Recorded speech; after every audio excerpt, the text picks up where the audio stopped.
Welcome back. तर बघा आता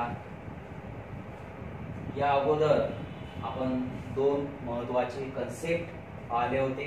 नंबर 1 मोमेंट ऑफ इनर्शिया आणि सेकंड नंबर होतं radius of gyration. Moment of inertia I is equal to summation of mi ri square, where I is equal to 1 to n. So this is the expression to find out the moment of inertia for the particle body. For the continuous distribution of mass, in that I becomes integration of r square dm. These are the formulas going to be used to find out the moment of inertia. For this formula going to be used for the particle system, and this formula going to be used for the continuous distribution of the mass. Then next, radius of gyration. I is equal to mk square. Moment of inertia in terms of radius of gyration. Or here we can write, after simplifying, k is equal to in square root I upon m. That is radius of gyration. It is the perpendicular distance.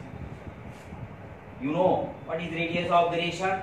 It is the perpendicular distance between the axis of rotation and the point at which whole mass of the body is supposed to be concentrated so as to have the same mi as that of the body.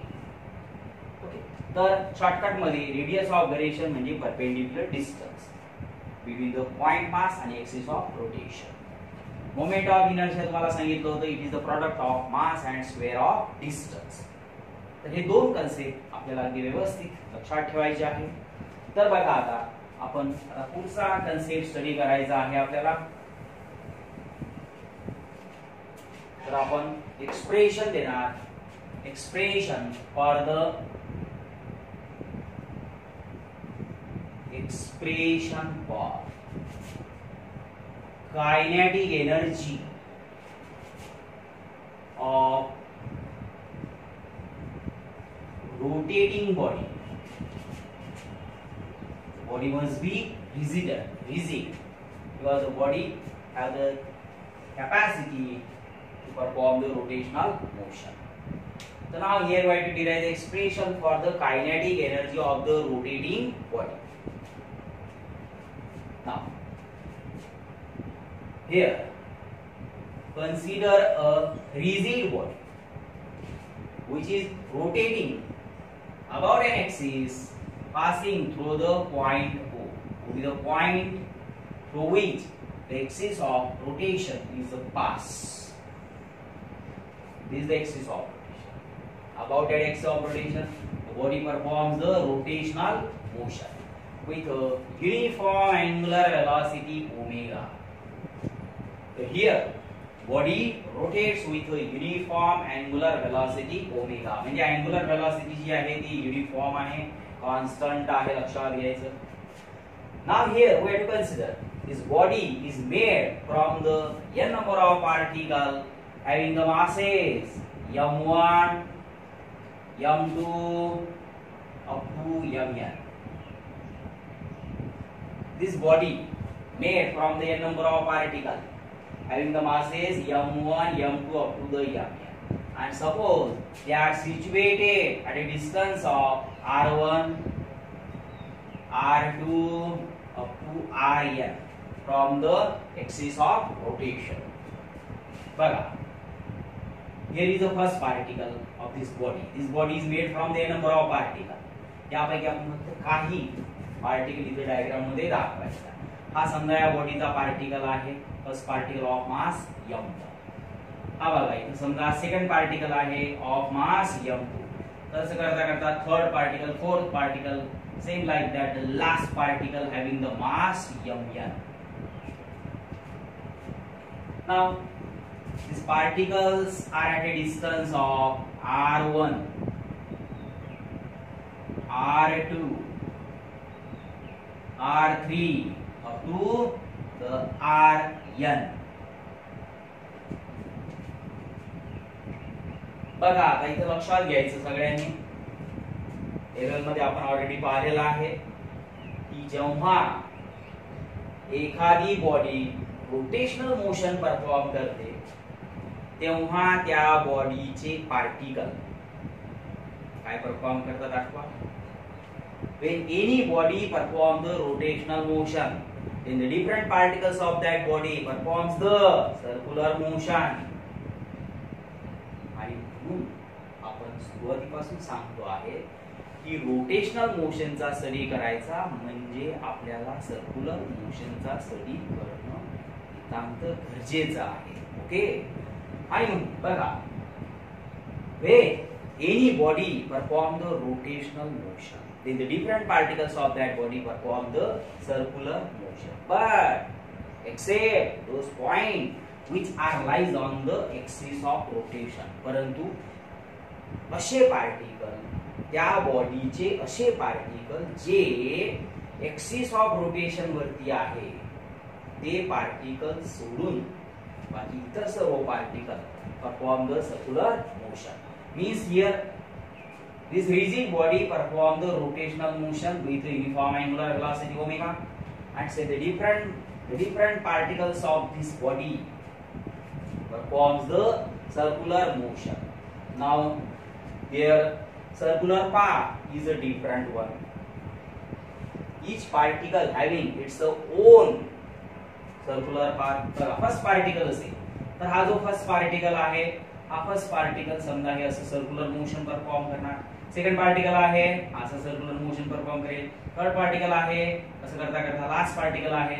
तर this different particle perform the circular motion along the different circles, and so we are to draw the tangent to the circular path. बघा हा जो circular path आहे आपण याला tangent draw करायचा आहे. Second particle त्याला आपण टँजंट ड्रॉ करूया. असं करता करता लास्ट पार्टिकल त्याच्या सर्क्युलर पाथला टँजंट ड्रॉ करायचं. बघा आता जे जे सर्क्युलर पाथ त्यांचे होते ते आपण थोडेसे काढून टाकू. बघा आता टँजंट ड्रॉ केलेले आहे आपण. Tangent drawn to the circular path in the circular motion काय देणार बघा, आठवा जरा. सर्क्युलर पाथ जो आहे त्याला जर आपण टँजंट ड्रॉ केला तर that tangent gives the linear velocity. So v1, v2 up to vn be the linear velocities of these particles. म्हणजे बघा हे जे पार्टिकल्स आहे यांच्या लिनियर वेलॉसिटीज आहे v1, v2 up to vn be the linear velocities of the particle.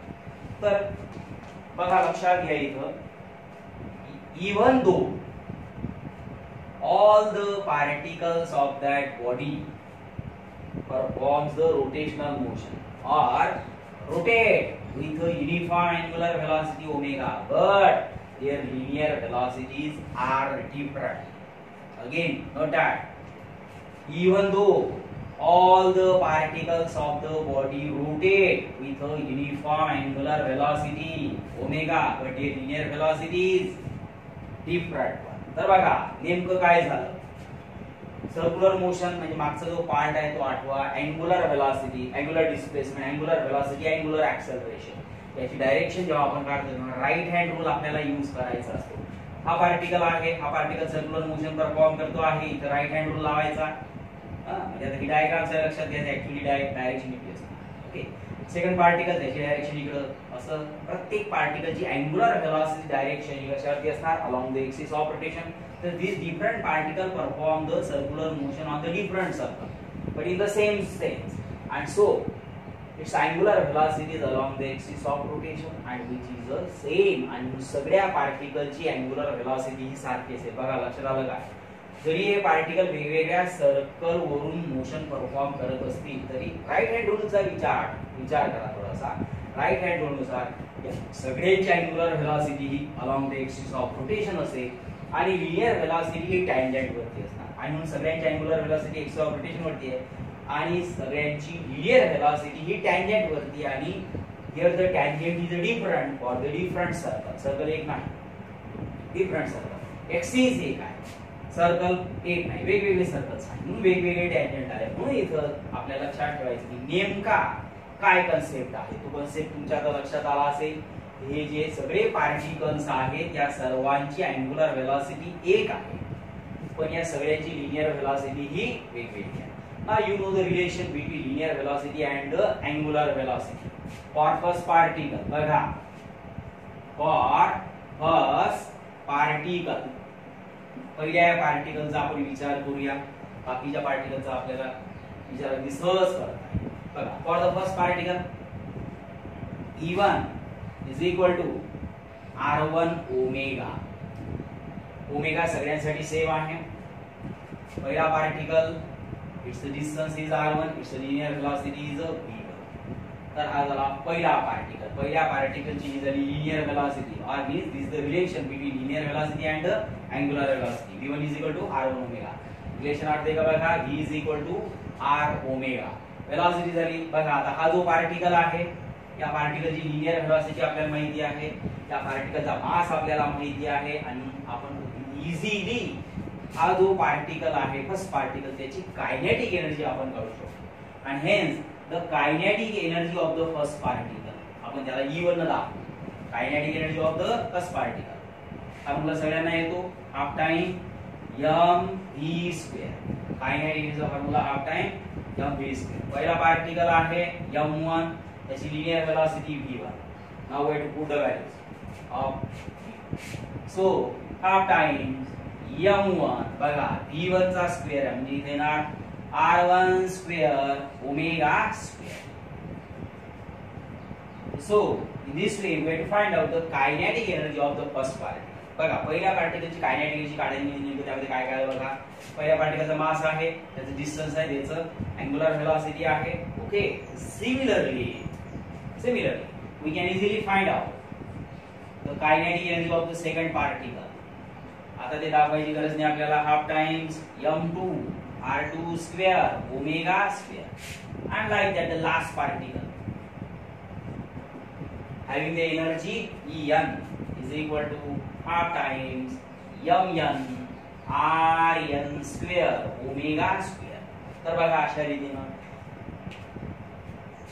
this body consists of n particles आणि या सगळ्या पार्टिकलची आपण कायनेटिक एनर्जी काढली लक्षात घ्यायचं.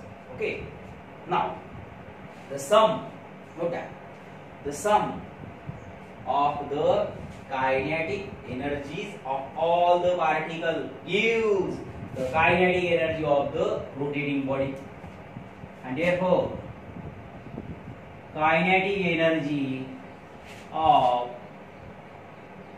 rotating body, kinetic energy of the rotating body आपण याला E आणि असं रोट लिहू. रोटेशनल मोशन आहे. ई रोट म्हणजे rotational kinetic energy.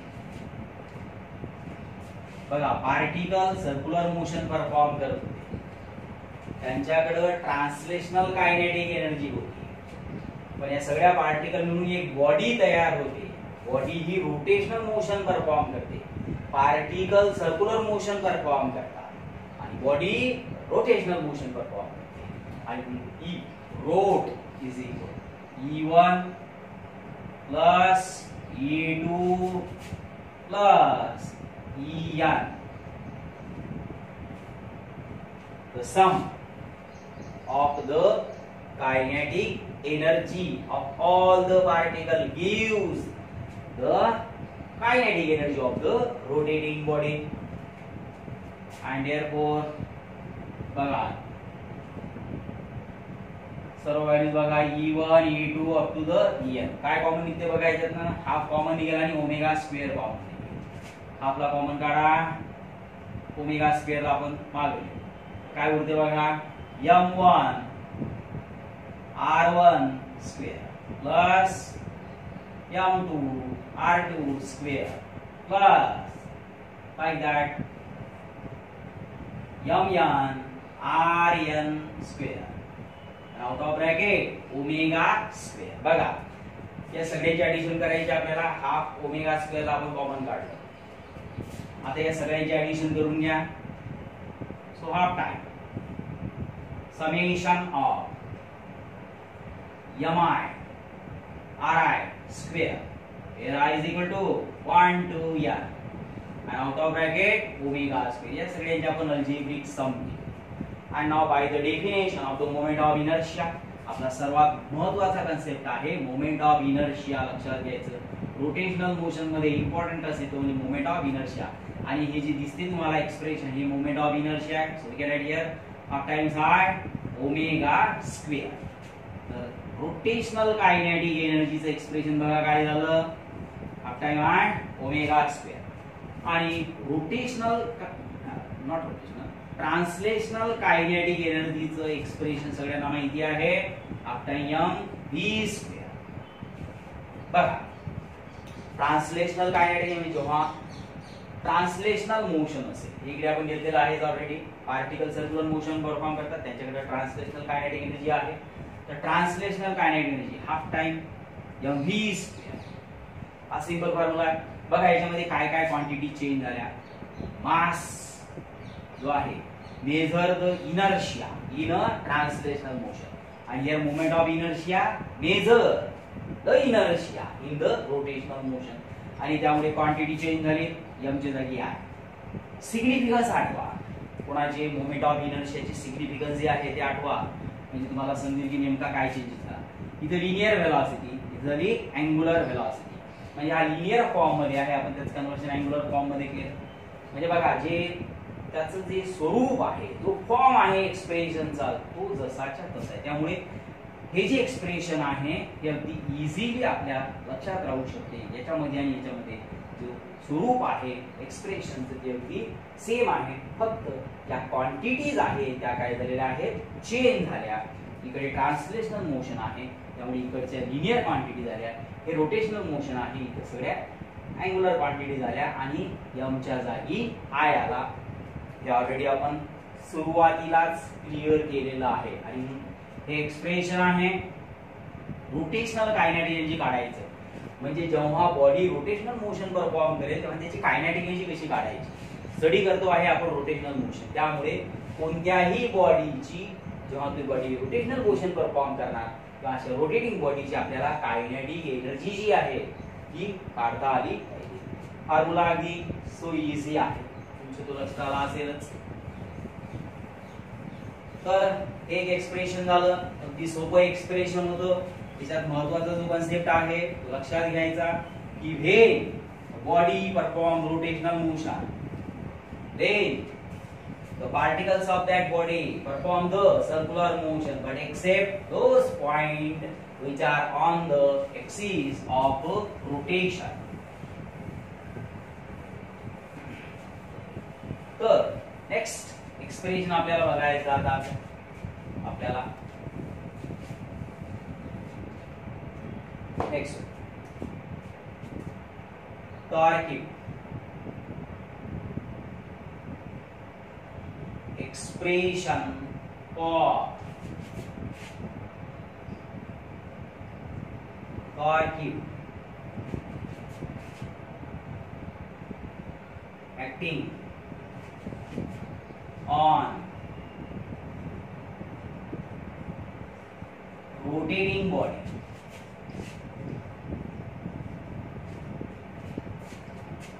Expression for the torque acting on the rotating body. एलर मध्ये सुद्धा ती रिलेशन पाहिलेला आहे. नंतर मोमेंट ऑफ इनर्शिया जेव्हा आपण कसं एक्सप्लेन केला, त्याची फिजिकल सिग्निफिकन्स एक्सप्लेन केले, तेव्हा सुद्धा रिलेशन आपला आपण पाहिलेलंच आहे. Torque is equal to I alpha. आणि आपण प्रत्येक सांगितले याचं एक्सप्रेशन आपल्याला 12th मध्ये द्यायचं आहे. त्यामुळे आता आपल्याला बघायचं expression for the torque acting on the rotating body. तर टॉर्क्यू जर बॉडीवरती ऍक्ट झाला तर काय होते बघा, विचार करा. एखाद्या बॉडीवर जर टॉर्क्यू ऍक्ट झाला म्हणजे काय होणार, तर ती बॉडी रोटेशनल मोशन मध्ये सेट होणार. स्टडी चालू आहे रोटेशनल मोशनचा, आणि जर रोटेशनल मोशनचा जर स्टडी सुरू आहे तर बॉडीला रोटेट करावं लागेल, म्हणजे टॉर्क्यू त्यावरती अप्लाय करावा लागेल. तर here we take the relation between torque, moment of inertia, and angular acceleration. the expression is just like the same as the kinetic energy. बघा, consider a rigid body which is rotating about an axis passing through the point. This is the axis of rotation which pass through the point O with a uniform angular acceleration alpha. बघा, अगोदर आपण angular velocity omega constant घेतला. त्यासाठी आपल्याला काय करायचं आहे, here the body perform the rotational motion with a uniform angular acceleration alpha. Again, this rigid body is made from the number of particles having mass m1 and which is at a distance of r1. Second particle of mass m2 which is at a distance of r2. In this way, the last particle of mass mn and which is at a distance of rn. Same way, जसं आपण अगोदरच्या diagram मध्ये expression मध्ये दाखवलं, बिलकुल same तसंच्या तसं. फक्त डिफरन्स आता सध्या काय आहे, तिथे अँगुलर व्हेलॉसिटी, तिथे अँगुलर ॲक्सेलरेशन. तर angular displacement, angular velocity, angular acceleration या सगळ्यांची डायरेक्शन कशावरती असते, along the axis of rotation. आणि म्हणून बघा, आता पुन्हा तोच टॉपिक आपल्याला सांगायचा आहे. इथं ही जी बॉडी आहे ती रोटेशनल मोशन परफॉर्म करणार. त्यामुळे these different particles of that body perform the circular motion, and so their linear acceleration is along the tangent. त्याला tangential acceleration म्हटलं तरी चालेल. आपण tangential acceleration is along the tangent to the circular path. आपण आता circular path वगैरे दाखवणार नाही, हे सगळे टँजंट काढलेले आहे. A1, A2, A3 up to AN. These are the tangent drawn. That tangent gives the tangential acceleration. Linear acceleration म्हणूया आपण त्याला. तर हे झालं linear acceleration which is along the tangent to the circular path. तर these different particles are moving with a different linear acceleration A1, A2 up to the N, but their angular acceleration is the same. तर बघा, for first particle आपण फक्त एकच पहिला particle घेऊ, त्याबद्दल या ठिकाणी दाखवायचं, बाकीच्या सगळ्यांचा कन्फ्युजन काढायचं. for first particle, for the first particle.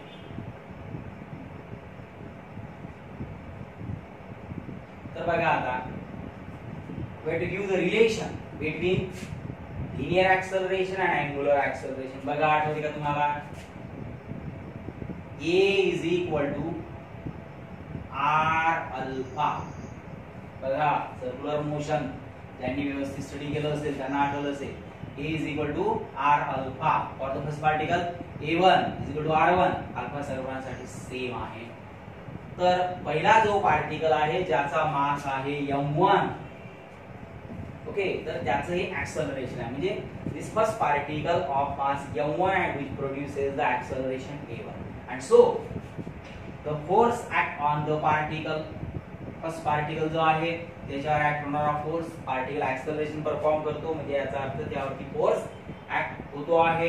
F1 फोर्सचा formula सांगा. F is equal to ma m1 a1.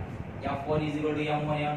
पहिला पार्टिकल आहे त्याचा मास m1, पहिल्या पार्टिकलचा ऍक्सेलरेशन आहे a1, and therefore F1 is equal to m1 R1 alpha. काय केलं आपण ना, here we have to put the values of A1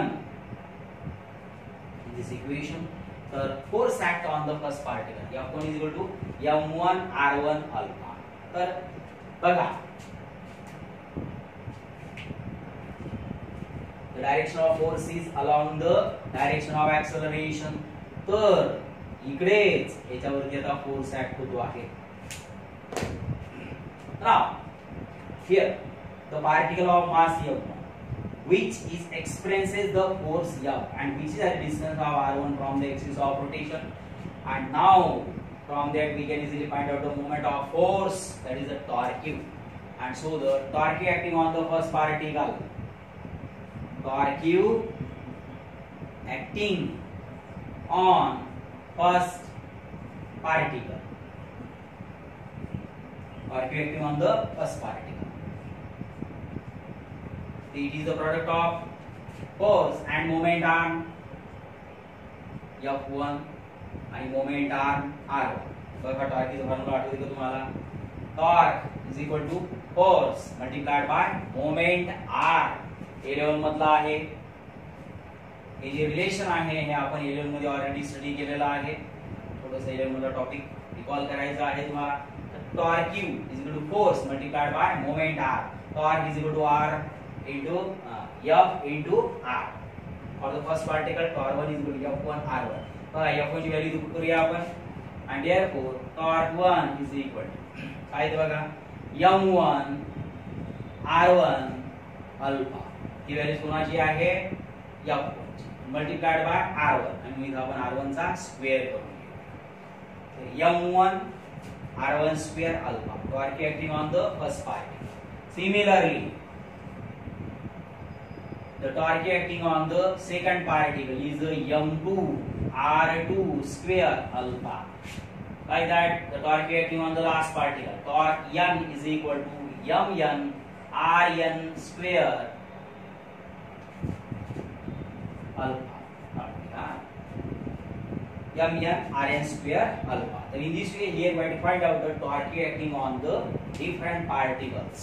तर वेगवेगळ्या पार्टिकल वरती किती टॉर्क ऍक्ट झाला तो आपण या ठिकाणी काढला. म्हणजे मोमेंट ऑफ फोर्स किती ऍक्ट झाला तो आपण या ठिकाणी काढला. Now the sum of the torque Q of all the particle gives the torque acting on the body and the body perform the rotational motion, means we get the torque acting on the rotating body. Torque acting on the rotating body is equal to torque 1 to up to torque N. बघा सगळ्यांचं addition करायचे आपल्याला. बघा काय दिसते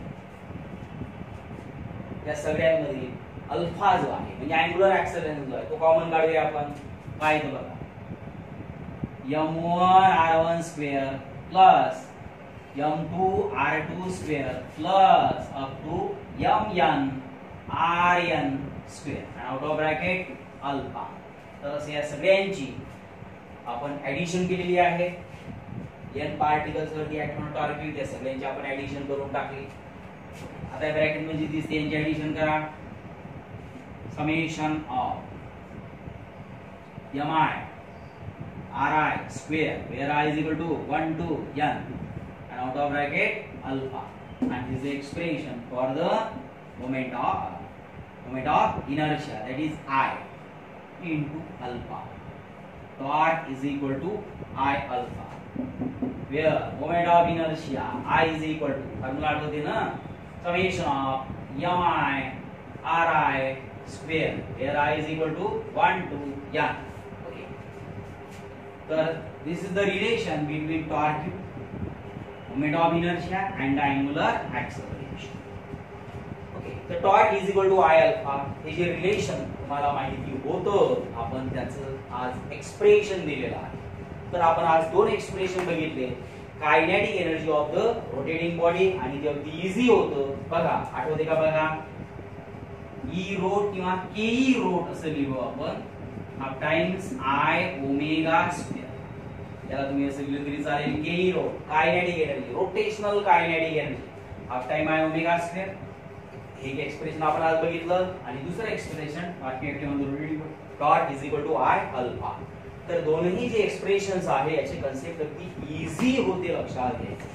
फक्त यामध्ये आपल्याला एकच पॉइंट दोन्ही एक्सप्रेशन मध्ये एकच पॉइंट लक्षात ठेवायचा आहे, तो म्हणजे कुठला. तर जेव्हा बॉडी रोटेशनल मोशन परफॉर्म करते तेव्हा त्या बॉडीचे जे पार्टिकल्स आहेत ते सर्क्युलर मोशन परफॉर्म करतात, except those particle which are on the axis of rotation. ठीक आहे.